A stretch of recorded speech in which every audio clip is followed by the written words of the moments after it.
Assalamualaikum warahmatullahi wabarakatuh. Kami dari kelompok 8 akan mempresentasikan mengenai mata kuliah Ilmu Islam Terapan dengan tema Responsivitas Ilmu Usul Fikih dengan dosen pengampu Bapak Hasan Bastomi MPDI.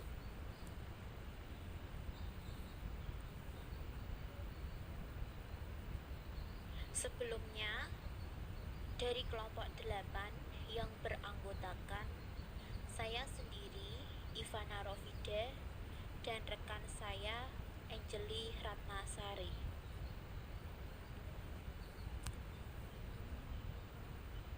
Dalam tema responsivitas ilmu usul fikih, kami akan membahas mengenai materi 1. Pengertian ilmu usul fikih. 2. Objek pembahasan ilmu usul fikih. 3. Tujuan mempelajari ilmu usul fikih. 4. Manfaat mempelajari ilmu usul fikih. 5. Fungsi mempelajari ilmu usul fikih. Dan yang terakhir, responsivitas ilmu usul fikih dalam keberagamaan.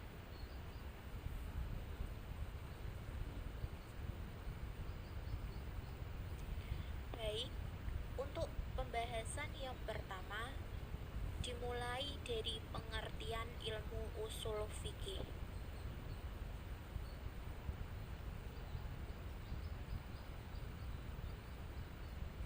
Pengertian ilmu usul fikih. Usul fikih terdiri dari dua kata, yaitu usul dan fikih. Kata usul berasal dari bahasa Arab yang mengandung arti, yaitu sesuatu yang dijadikan sandaran oleh sesuatu yang lain. Adapun kata fikih berasal dari bahasa Arab yang memiliki arti faham atau mengerti. Menurut jumhur ulama yang terdiri dari ulama Hanafiyah, Malikiyah, dan Hanabilah, mendefinisikan usul fikih adalah al-qawaidu allati tusilu al-bahtha fiha ila istinbati al-ahkam min adillatiha tafsiliyah, yang artinya sejumlah kaidah yang mengkaji dan membahas proses istinbat hukum-hukum syara melalui dalil-dalil yang terperinci. Sedangkan menurut ulama Syafi'iyah, usul fikih adalah al-ma'rifatu dalailil fikhi ijmalan wa kaifiyah al-istifadah minha wa halil mustafid, yang artinya mengetahui dalil-dalil fikih secara global dan cara penggunaannya, serta mengetahui keadaan orang-orang yang menggunakannya atau mujtahid.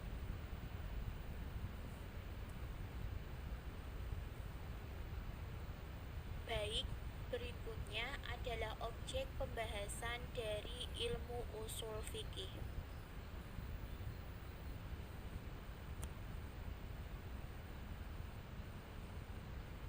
Objek pembahasan ilmu usul fikih. Yang pertama, pembahasan tentang dalil. Di sini dibahas tentang macam-macam dalil, rukun atau syarat masing-masing dari macam-macam dalil itu, kekuatan dan tingkatan-tingkatannya. Kedua, pembahasan tentang hukum. Pembahasan tentang hukum ini meliputi pembahasan tentang macam-macam hukum dan syarat-syaratnya. Ketiga adalah pembahasan tentang kaidah. Pembahasan tentang kaidah-kaidah yang digunakan sebagai jalan atau media untuk memperoleh hukum dari dalil-dalilnya, antara lain mengenai macam-macam kaidah kebahasaan.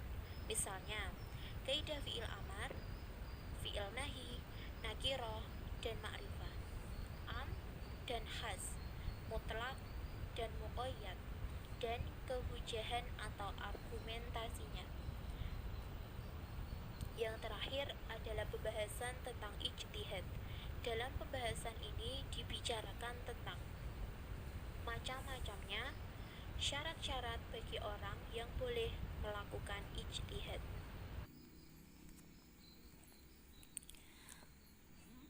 Baik, selanjutnya tujuan mempelajari ilmu usul fikih.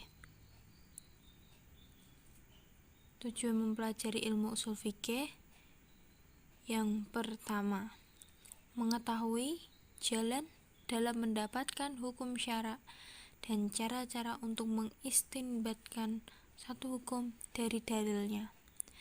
Kedua, dapat terhindar dari jurang taklid sebagaimana seorang mujtahid menggunakannya dalam mengistinbatkan furu' dari usul dan sebagaimana yang dilakukan oleh seorang muttabi dalam mengembalikan furu' kepada usul.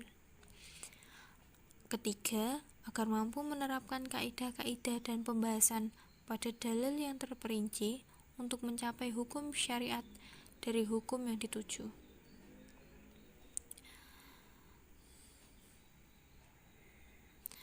Selanjutnya, manfaat mempelajari ilmu usul fikih. Pertama, mengetahui dasar-dasar mujtahid masa silam dalam memutuskan pendapat fikihnya. Kemudian, memperoleh kemampuan untuk memahami hukum dalam ayat-ayat Al-Quran dan hadis. Selanjutnya, mampu melakukan studi komparatif antara pendapat ulama fikih dari berbagai mazhab.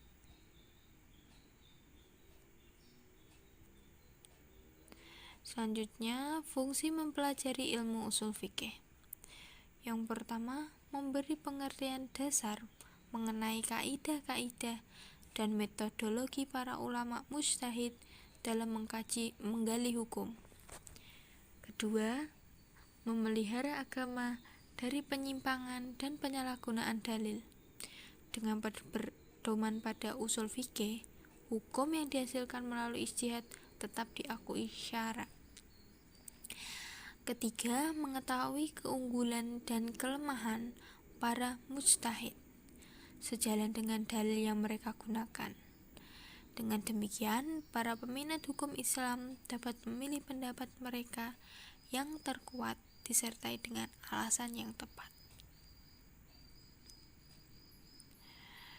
Selanjutnya, responsivitas ilmu usul fikih dalam keberagamaan.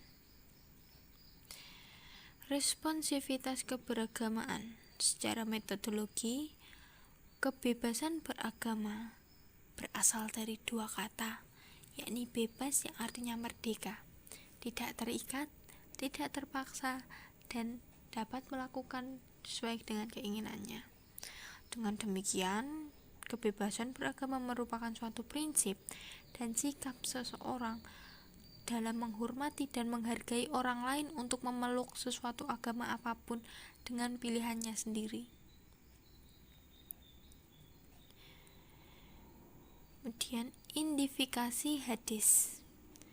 Hadis yang diriwayatkan dalam Sunan Abi Daud dalam kitab Al-Jihad bab Al-Ashir yukrahu ala al-Islam. Abu Daud berkata, dahulu ada seseorang perempuan yang setiap kali anaknya dilahirkan selalu meninggal. Maka dia pun berjanji, kalau sekiranya nanti anaknya bisa hidup, dia akan memasukkannya ke agama Yahudi. Maka ketika suku Bani Nadir telah masuk Islam, mereka masih punya anak-anak Ansyar atau yang masih beragama Yahudi. Mereka mengatakan, kita tidak akan membiarkan begitu saja agama anak-anak kita. Maka Allah menurunkan ayat, tidak ada paksaan dalam beragama, telah jelas yang benar dari yang sesat. Hadis riwayat Abu Daud. Menurut Nawawi Al-Jawi, ayat ini menyatakan bahwa pemaksaan untuk masuk dalam suatu agama tidak dibenarkan. Artinya, para ulama sepakat bahwa ayat itu merupakan fondasi atas dasar penyikapan Islam terhadap jaminan kebebasan beragama. Kebebasan beragama di sini adalah bebas melaksanakan hubungan baik serta berbuat adil terhadap sesama manusia.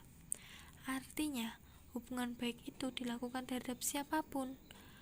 Walaupun berbeda agama, hal ini merupakan wujud toleransi dan hubungan yang terjadi sebatas hubungan muamalat, bukan akidah maupun ibadah. Karena dalam agama Islam telah diatur berhubungan baik dengan orang lain dalam bermasyarakat, beragama, dan bernegara, yang selalu disebut dengan hablum minan nas. Baik, cukup itu saja yang bisa kami sampaikan. Jika ada kekurangan, kami mohon maaf. Terima kasih atas perhatiannya. Wassalamualaikum warahmatullahi wabarakatuh.